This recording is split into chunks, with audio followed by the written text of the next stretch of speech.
Hello everyone, I'm your educator Shivam, back with an interesting video on an interesting topic, that is Pradhan Mantri Fasal Bima Yojana.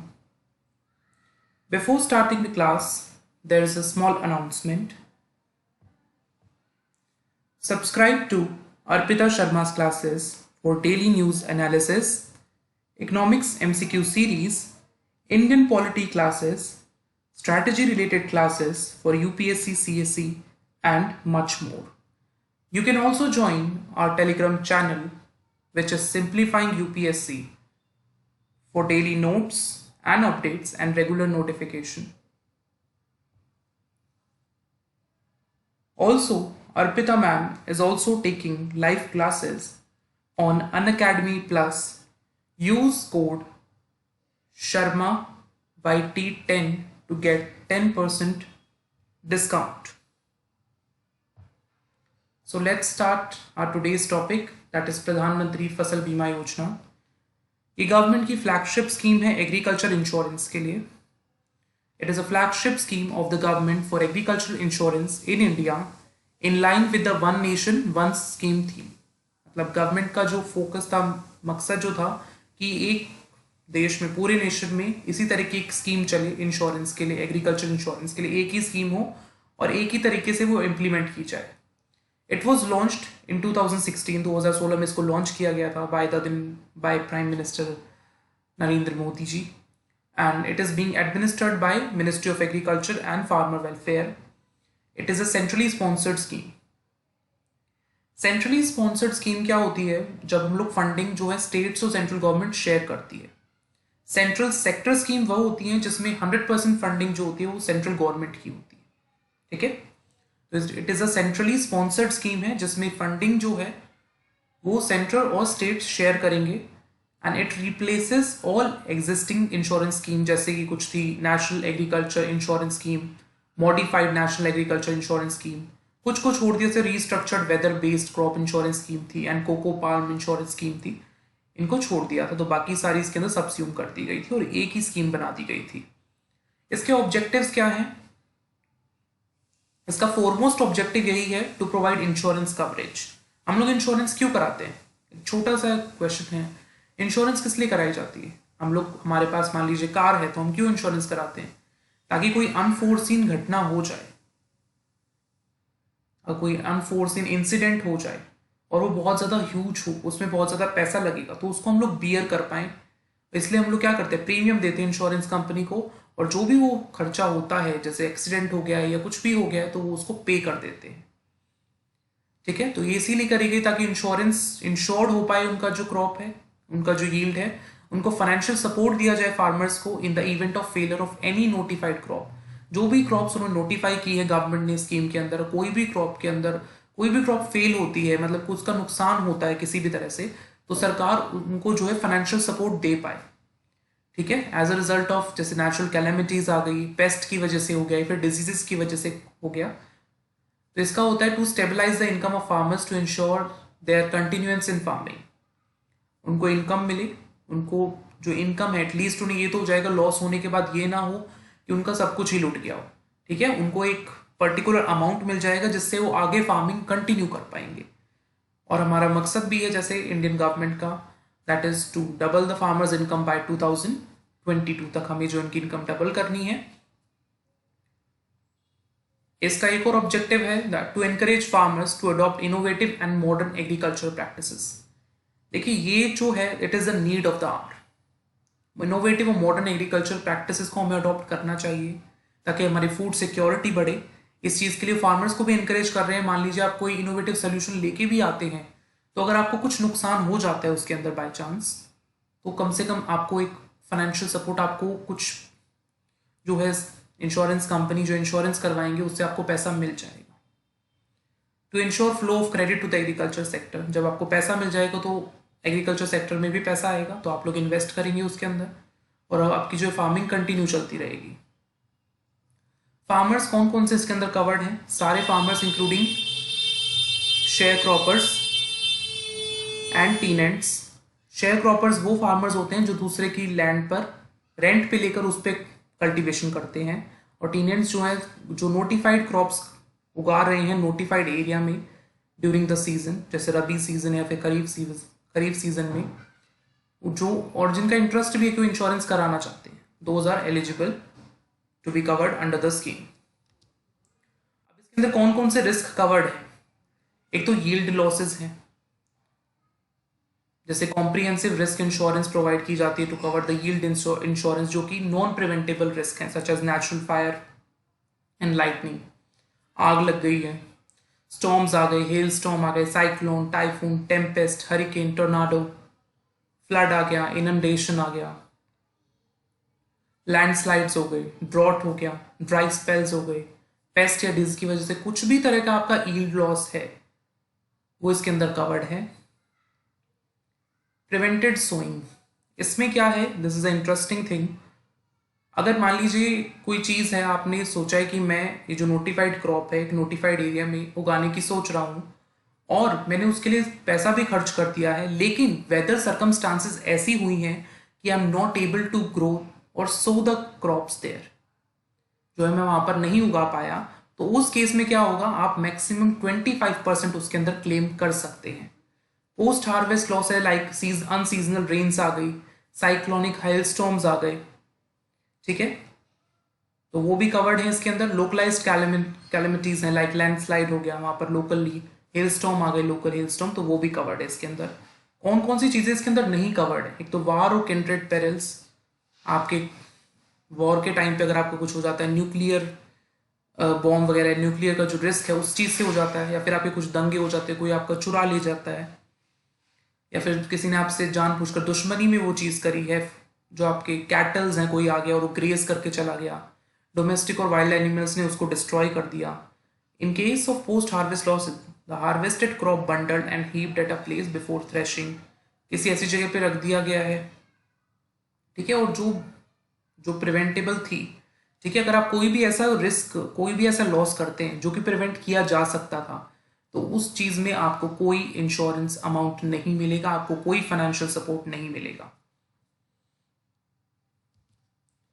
इसके features देख लेते हैं क्या क्या है। एक तो यूनिफॉर्म प्रीमियम है, आपको 2% प्रीमियम देना है फॉर द खरीफ क्रॉप्स। आपको पता होगा खरीफ क्रॉप्स हम लोग समर सीजन में उगाते हैं। 1.5% जो है वो रबी क्रॉप्स के लिए है, और 5% जो कमर्शियल और हॉर्टिकल्चरल क्रॉप्स के लिए है, ठीक है, और जो इतना तो ये फार्मर्स देंगे, और जो बैलेंस प्रीमियम होगा वो कौन शेयर करेगा, that is to be paid by the state and the central government in equal proportions. इसके अंदर फूड क्रॉप्स का कवर्ड है, जैसे सीरियल्स हो गई, ऑयल सीड क्रॉप्स कवर्स हैं, एनुअल हॉर्टिकल्चर क्रॉप्स भी कवर्ड है जिनका पास्ट डेटा अवेलेबल है हमारे पास। No upper limit on government subsidy, government की सब्सिडी पर कोई अपर लिमिट नहीं है।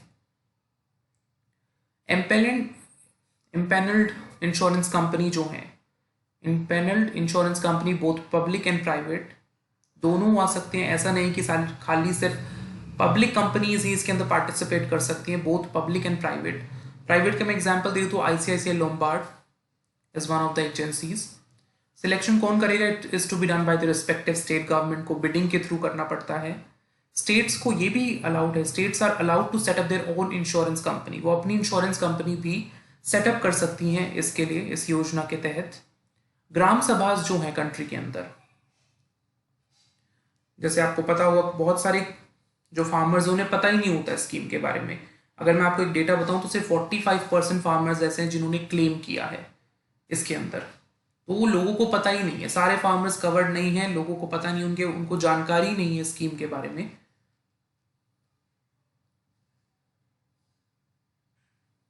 तो इसमें इसलिए इन्होंने कहा था कि ग्राम सभा जो होंगी कंट्री के अंदर, वो फार्मर्स को इस स्कीम के बारे में बताएगी, इसके बेनिफिट्स के बारे में बताएगी, कि आपको अगर आप ये स्कीम को ऑप्ट करते हैं, इसके अंदर जाते हैं, तो आपको ये बेनिफिट होंगे। लोनी फार्मर्स और अदर फार्मर्स दोनों को कवर करता है। सर्विस टैक्स लाइबिलिटी से एग्जेम्पशन है, exemption from service tax liability. Smart sampling और crop cutting technique to be adopted to reduce delay in payments. Smart sampling मतलब आप स्मार्टफोन से अपने रिकॉर्ड होगा डाटा आपका, अपलोड फोटो खींची जाएंगी। क्रॉप कटिंग टेक्निक क्या होती है, it is a assessment, it is a technique of assessment method employed by governments and agricultural bodies to accurately estimate the yield of a crop. जो कि government और agriculture bodies जो हैं जो method adopt करती हैं कि वो कितना यील्ड हो सकता है इस पर्टिकुलर क्रॉप का, तो उसको एस्टिमेट करने के लिए एक मेथड है क्रॉप कटिंग टेक्निक। तो इसलिए अडॉप्ट की गई ताकि जो डिले होता है पेमेंट्स के अंदर वो कम हो सके। अभी देखिए रिसेंटली गवर्नमेंट ने इसके अंदर कुछ चेंजेस करे हैं। जैसे सेंटर ने जो है अपना जो उनका शेयर था प्रीमियम सब्सिडी का उसको कम कर दिया। उन्होंने कहा है कि 50% से, पहले मैंने अभी जस्ट आपको पढ़ाया था कि जब स्कीम इंट्रोड्यूस हुई थी तो उसमें जो रिमेनिंग प्रीमियम था that is to be shared by the central and state government equally.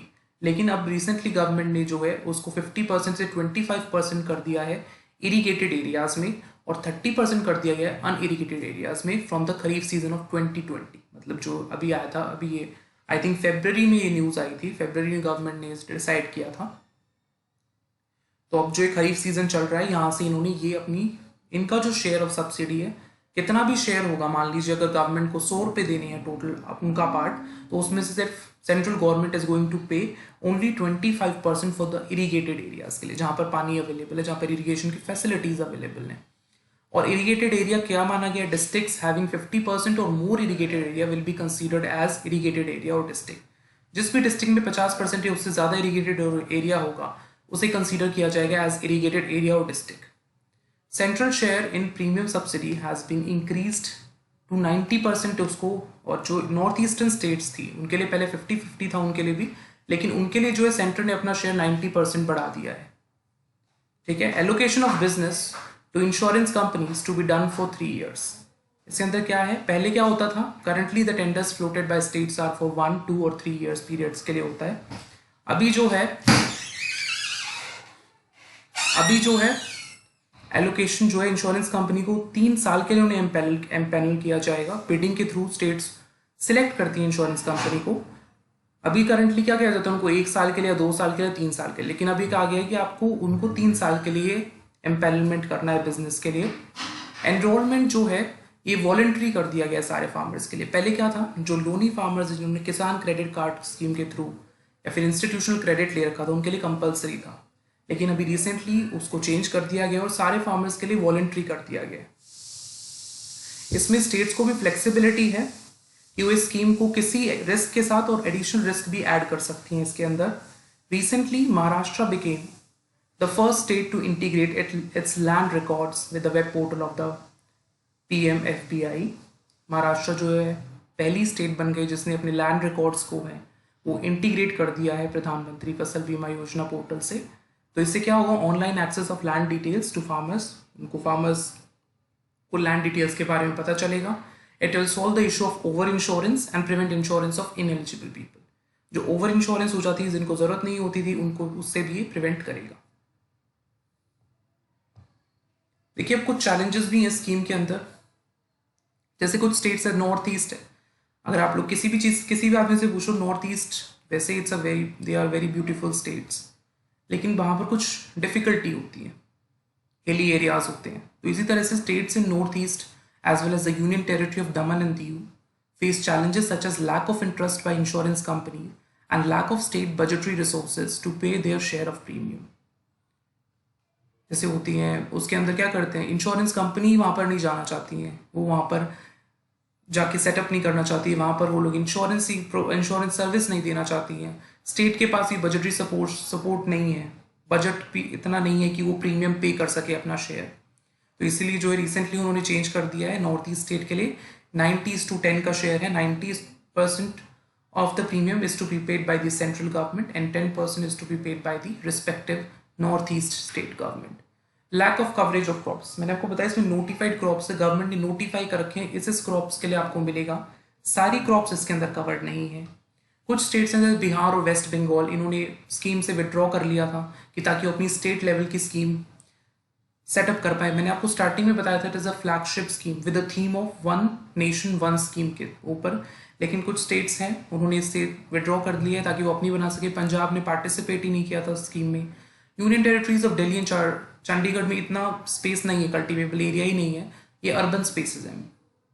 Low pay out of claims, some states क्या होती हैं, वो अपना प्रीमियम नहीं देती है टाइम पे, ना ही सेंट्रल गवर्नमेंट अपना प्रीमियम टाइम पे देती है। तो उससे क्या होता है, जब तक आप अपना प्रीमियम नहीं दोगे तो उन्हें पेमेंट ही नहीं मिलती है, जो क्लेम्स होते हैं उन पर पेमेंट नहीं मिल पाती है। डेटा कॉन्स्टेंट का समटाइम्स क्या होता है, डेटा ही अवेलेबल नहीं होता है, कितनों को प्रीमियम गया है कितनों को नहीं गया है। फॉल्ट इन असेसमेंट, जैसे मैंने बताया था कि आप स्मार्टफोन का यूज़ कीजिए, क्रॉप कटिंग टेक्निक्स थी, इस चीज़ का यूज़ ही नहीं किया जा रहा है। Lack of will, states are unwilling to implement the scheme in efficient manner. कुछ स्टेट्स हैं वो जो पॉलिटिकल विल ही नहीं है कि हम इस स्कीम को अच्छी तरह से इम्प्लीमेंट करें। इंश्योरेंस कंपनी जो है हाई प्रीमियम रेट्स चार्ज करती हैं इफ स्टेट डिले नोटिफिकेशंस और पेमेंट्स ऑफ प्रीमियम और crop cutting data, companies can not pay compensation to the farmers in time. कुछ कंपनीज क्या होती हैं वो प्रीमियम रेट को बढ़ा देती हैं, हाई प्रीमियम कर देती है, अगर स्टेट जो है नोटिफिकेशन लाने में डिले कर दे या फिर अपना जो पे उनको प्रीमियम पे करना है अपना शेयर उसको टाइम पे ना दे, या फिर क्रॉप कटिंग डेटा को शेयर ना करे टाइम से, तो उसमें क्या होता है फिर जो इंश्योरेंस कंपनी है वो भी जो फार्मर्स हैं उनको जो कंपनसेशन देना होता है वो भी टाइम से नहीं दे पाती है। So I hope you are clear up till now. This is a previous year question which I think asked in 2016 from this scheme. Let's read the question. With reference to Pradhan Mantri Fasal Bima Yojana, consider the following statements. Under this scheme, farmers will have to pay a uniform premium of 2% for any crop they cultivate in any season of the year. मैंने आपको बताया कि crops को notified हैं, इन्हीं crops के लिए मिल सकता है, और यूनिफॉर्म प्रीमियम 2% नहीं है, मैंने आपको बताया था 2% is for the kharif crops, 1.5% is for the rabi crops, 5% for the commercial and horticulture crops. तो this is wrong. The scheme covers post harvest losses arising out of cyclones and unseasonal rains, ये हमने पढ़ा था, पोस्ट हार्वेस्ट लॉसेज को cover करता है which include cyclones and unseasonal rains, and this is true. तो answer क्या हो जाएगा यहाँ पर, B, that is true only. एक ये प्रैक्टिस क्वेश्चन है। Consider the following statements about प्रधानमंत्री फसल बीमा योजना। Apart from farmers premium remaining is share by the states equally. मैंने अभी बताया आपको रिसेंटली सेंट्रल गवर्नमेंट ने अपना शेयर ऑफ सब्सिडी प्रीमियम जो है उसको कम कर दिया है, 25% for the irrigated area and 30% for the unirrigated area. तो ये रॉन्ग है statement. Enrolment is compulsory for Loni farmers. अभी हमने जो रिसेंट चेंजेस में यही बताया गया कि enrolment is voluntary now for all farmers. तो this is also wrong. Both private and public insurance companies are involve. Yes, this is true. तो आंसर यहाँ पर क्या हो जाएगा, ए बी सी डी में से क्या हो जाएगा यहाँ पर 3 only, D is the correct answer. I hope you like the session. Thank you so much.